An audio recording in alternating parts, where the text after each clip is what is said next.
Hello, everyone. We're working through an introduction to statistical methods and data analysis by Longnecker. We're in chapter 12, part 2.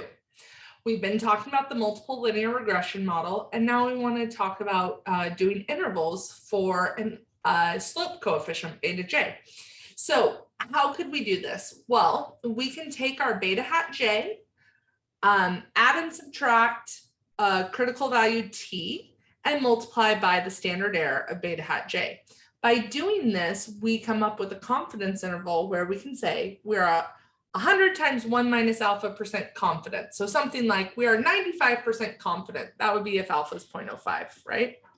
Alpha is 0.05, we could say we are 95% confident that a 1 unit increase in xj, right, because we're in multiple linear regression, is associated with an increase or a decrease. That'll depend if beta hat j, if the lower level of the confidence interval is positive or negative, we'd say if it's positive, we're going to say increase. If it's negative, we'd say decrease of blank and blank in y while holding all other variables in the model constant. So the main takeaways here, we get our confidence interval, beta hat j minus t alpha over 2 degrees of freedom n minus k plus 1 times the standard error of beta hat j. This is the lower confidence limit, right?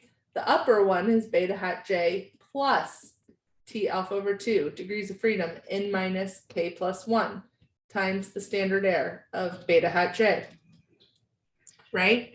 Essentially here, this first value, this guy right here, he gets plugged in. The second guy right there, he gets plugged in, right? So once you calculate your confidence intervals, now you can interpret the confidence interval. So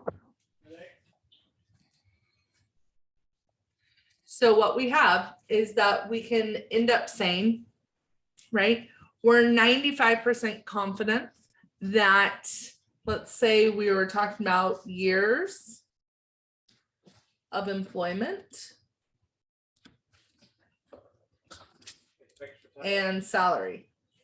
Okay, so we'd be able to say we are 95% confident that a 1 year increase in the number of years that you're employed at a certain company is associated with an increase of your salary between $1,000 and $5,000 while holding all other variables in the model constant.